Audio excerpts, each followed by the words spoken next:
कोल्हान का टाइगर यानी चंपाई सोरेन जल्द ही जेडीयू पार्टी में शामिल हो सकते हैं। कब शामिल होंगे, किस तारीख को शामिल होंगे, इसकी घोषणा जल्द हो सकती है।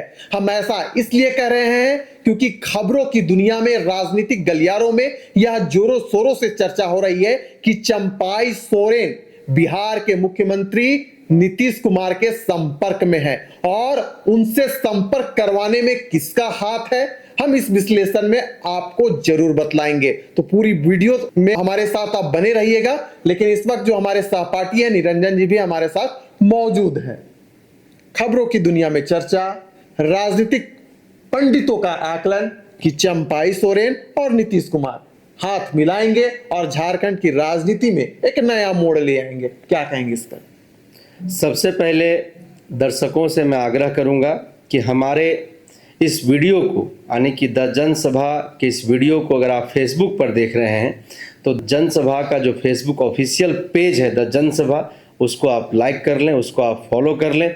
और अगर यूट्यूब पर देख रहे हैं तो यूट्यूब पर हमारा जो द जनसभा ऑफिशियल पेज है उसको आप सब्सक्राइब कर लें और बेल आइकॉन बटन को दबा लें, ताकि ऐसे ही अन्य वीडियो जो है हम आप तक पहुंचाते रहें और आप जो है ऐसे वीडियो देखते रहें। विशाल, सबसे पहले तो चंपाई सोरेन जो कल तक ग्रीन रंग से रंगा हुआ करते थे, अब वह चंपाई सोरेन भगवाधारी हो गए हैं। पहले तो उन्होंने मन को भगवा किया, अब तन को भी उन्होंने जो है वह भगवा कर लिया है। और जेडीयू जो एनडीए का एक हिस्सा है, तो भारतीय जनता पार्टी डायरेक्टली अपने पार्टी में शामिल नहीं करा करके उनको पिछले दरवाजे से एनडीए गुट के जो जेडीयू है उस दरवाजे से उनको अपना हिस्सा बना रही है जी। और जिस क्षेत्र से चंपाई सोरेन आते हैं, कोल्हान के क्षेत्र से, तो कोल्हान के क्षेत्र में चंपाई सोरेन का एक बड़ा दबदबा है। लेकिन जिस डिसीजन की ओर वो बढ़ रहे हैं उस डिसीजन से पहले चंपाई सोरेन लगातार अपने कोल्हान के क्षेत्र में लगातार कार्यक्रम कर रहे हैं। 24 घंटे अपने लोगों से वो मुलाकात कर रहे हैं, मिल रहे हैं और अपनी बातों को वो बता रहे हैं। और एक बात एक बड़ी ही दम्भ से वो कह रहे हैं, हुंकार भर रहे हैं कि हमने चंपाई सोरेन चंपाई सोरेन हेमंत सोरेन के नेतृत्व वाली सरकार को 5 महीने जब मुख्यमंत्री मैं रहा तो सरकार कैसे चलाई जाती है यह क्लास हमने उन लोगों को दिया है।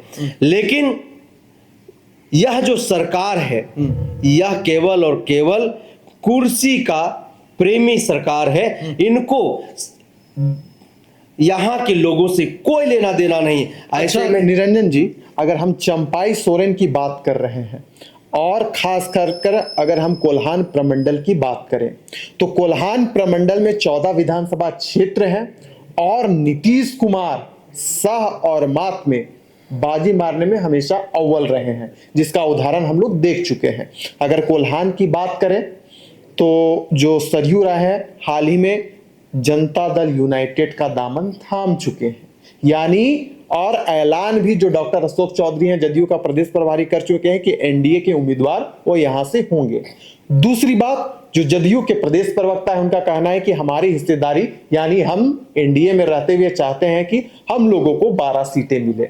दूसरी बात, तीसरी बात कि जिस प्रकार से जो खबरें आ रही हैं, राजनीतिक पंडितों का जो आकलन चल रहा है और सूत्रों से जो खबरें आ रही है कि जल्द ही जदयू का दामन थामेंगे चंपाई सोरेन, ये 3 बातें, तो यानी कि कहीं ना कहीं कोल्हान पर कैसे सिकंजा कसा जाए इसकी तैयारी जेडीयू कर चुकी है। और यही वह मोहरा होगा जो वह एनडीए की जब बैठक होगी उस समय वह समक्ष रखेगी कि हम लोगों के पास कुनबा तैयार है, अब हां या ना आपका फैसला।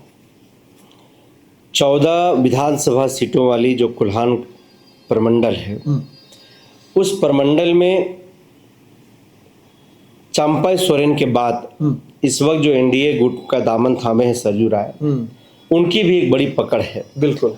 और सरयू राय को जेडीयू ने अपने पार्टी में शामिल करा करके एक खेल तो खेल दिया है बिल्कुल और भारतीय जनता पार्टी को आंख भी दिखा दिया बिल्कुल कि आप जो है ऐसे नहीं तो आपको ऐसे मेरे पास आना पड़ेगा बिल्कुल। और हमारी जो मांग है उन मांगों को पूरी करनी पड़ेगी। इसलिए क्योंकि आप सरयू राय के साथ साथ हमारे साथ जेडीयू के खाते में जो है वह चंपई सोरेन का भी नाम जुड़ने जा रहा है जी। सरयू राय और चंपई सोरेन अगर इस पाले में आ जाते हैं, सरयू राय तो हैं लेकिन अगर चंपई सोरेन आ जाते हैं तो ना तो बाबूलाल मरांडी का विरोध करते हुए बनेगा, बिल्कुल। ना ही वहां पर रघुवर दास विरोध करेंगे जी। और फिर चंपई सोरेन जो मुख्यमंत्री के चेहरा के लिए भाजपा में आना चाह रहे हैं, जिनके नेतृत्व में भाजपा यहाँ चुनाव लड़ेगी, उसमें चंपई सोरेन जो है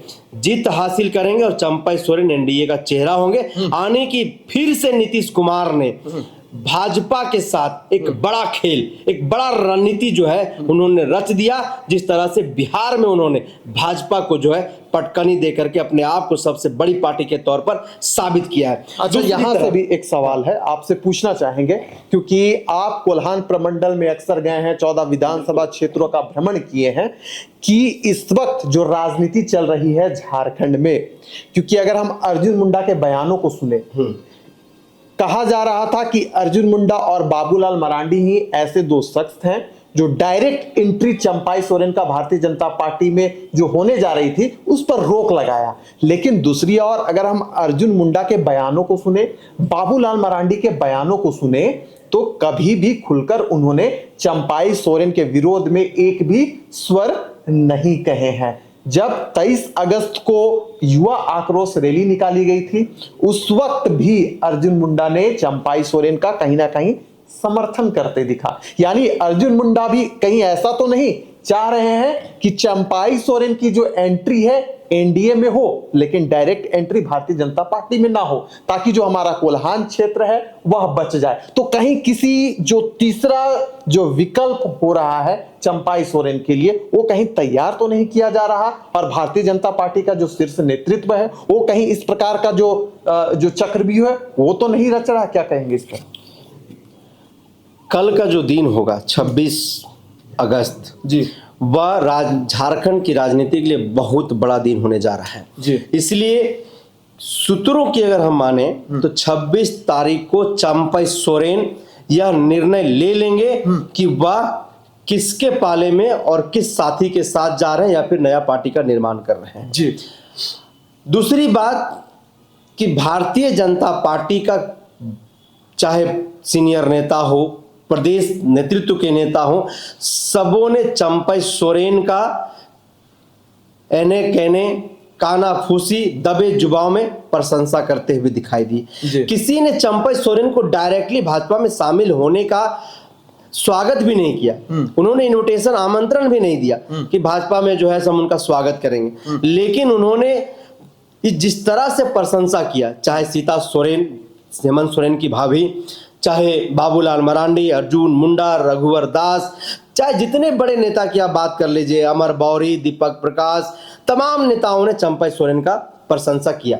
और प्रशंसा करने के पीछे कारण यह है कि जहां पर 6 से 7 सीटों पर भारतीय जनता पार्टी को मुखी खानी पड़ी है, उस 6-7 सीटों पर भारतीय जनता पार्टी 2024 के विधानसभा के चुनाव में जीत हासिल करना चाहेगी। ऐसे में किसी भी तरह से भारतीय जनता पार्टी नहीं चाहेगी कि इतने बड़े जो नेता हैं टाइगर के तौर पर, जिनकी एक छवि है, पहचान है, जो एक जननायक है उस इलाके का, उस नेता को, शख्सियत को, उस व्यक्ति को हम लोग यूं कहीं और जाने देंगे या फिर उनको अपनी एक पार्टी हम बनाने देंगे। ऐसे में उन 6-7 सीटों की एक बहुत बड़ी लड़ाई है भाजपा के लिए। अगर भाजपा उन 6-7 सीटों पर अपना कब्जा बना पाती है, अगर जीत करके आ सकती है, तो उसमें से सबसे महत्वपूर्ण और सबसे मजबूत जो स्तंभ होगा, जो पिलर होगा, वह चंपई सोरेन होगा। और ऐसे में जेडीयू जो है इसमें एक बड़ा खेल करेगी। जेडीयू जो है वो एक बड़ी भूमिका में दिखाई देगी और फिर भाजपा जो है 2024 में झारखंड में हो ना हो, जो लोगों का कहना है कि वह 6-7 सीटें भाजपा के लिए बहुत महत्वपूर्ण भूमिका 24 के विधानसभा चुनाव में निभाने वाली। अगर हम जीतन राम मांझी की बात करें, इस वक्त वे एनडीए के साथ हैं। जब चंपाई सोरेन मामला काफी इस पर शोर मचा हुआ था जब वो दिल्ली में थे, तो यही जो आपके जीतन राम मांझी है उन्होंने ट्वीट कर जानकारी दी थी कि एनडीए में आपका स्वागत है। यानी कहीं ना कहीं कुछ तो बातें पकी होगी, कुछ ना कुछ खिचड़ी तो बना होगा जिस पर यह जो चर्चा है उसके बाद एक्स हैंडल पर पोस्ट करना। लेकिन ये जो खेल है कहीं ना कहीं ऐसा तो नहीं कि भारतीय जनता पार्टी की ओर से दबा दिया गया और एक जो नया जो विकल्प है उसको तैयार किया गया, एक नया चक्रव्यूह तैयार किया गया। क्योंकि देखिए जीतन राम मांझी जैसा बड़ा नेता जो कि एनडीए में है, उनके द्वारा एक संडल में पोस्ट किया गया था, तो ऐसे ही यूं नहीं पोस्ट कर दिया गया था। कई सारे इसमें जो रहस्य हैं अभी भी छिपे पड़े हैं। तो क्या एक फिर से आखिरी जो सवाल है बड़ा संक्षिप्त में उत्तर चाहेंगे कि अगर चंपाई सोरेन नीतीश कुमार से हाथ मिलाएंगे तो यह जो विधानसभा चुनाव जो झारखंड में होने जा रहा है हेमंत सोरेन के लिए कहीं ना कहीं सरदर्द बन जाएगा। देखिए, राजनीति है जी, और सब के अपने अपने व्यक्तिगत विचार हैं और सभी राजनीतिक पार्टियों ने जो है अपनी ताकत को झोंक दी है। वह लेकिन जो चंपाई सोरेन जो है, जो कोल्हान के क्षेत्र में अपने एक बड़ी चेहरा के तौर पर जाने जाते हैं, लेकिन क्या वह चेहरा उनका व्यक्तिगत है या फिर शिबू सोरेन के कुनबे के कारण उनका वह चेहरा, यह भी देखने योग्य बातें होगी। अगर वह अकेले जाते हैं तो क्या वो पहचान कायम रख पाएंगे, क्या अपनी पहचान जो है वो बना पाएंगे झारखंड प्रदेश में? और अगर एनडीए के साथ में अगर वो जाते हैं तो जो इतिहास झारखंड की राजनीति में रहा है कि झारखंड मुक्ति मोर्चा को छोड़ करके जो जाने वाले नेता है, उन नेताओं का क्या हश्र हुआ है। कुछ नेताओं ने जरूर पहचान अपनी बनाई है, लेकिन अमूमन जो 99% जिस तरह से नेताओं का हश्र हुआ है, आज उनकी राजनीतिक करियर, जो भविष्य है, आज खतरे में पड़ी हुई है। ऐसे में चंपाई सोरेन का एनडीए में जाना, उनका व्यक्तित्व ठीक उसी तरीके से आगे जो है अग्रसित करना, उसी तरीके से कायम रखना, उसी तरह उनको लेकर के आगे जाना, तो कहीं ना कहीं चंपाई सोरेन को इस बात को सोचना चाहिए। और भाजपा जो इंटरनली अंदरूनी खेल के लिए जानी जाती है, एक रणनीति ये रचती है, अगर उस रणनीति में, उस जाल में अगर चंपाई सोरेन फंसते हैं तो सीधे तौर पर यह सिरदर्द हेमंत सोरेन के लिए 24 में बनने जा रहा है। बिल्कुल। तो कई सवाल हैं, कई सारी बिंदु है जिस पर अभी चर्चा होना बाकी है, लेकिन एक बात तो तय है कि झारखंड के लोगों को आने वाला समय में कई राजनीतिक रंग देखने को मिलेंगे। फिलहाल हमें दीजिए इजाजत। ऐसे ही खबरों के साथ, ऐसे ही विश्लेषण के साथ हम आपके साथ आगे भी जुड़ेंगे।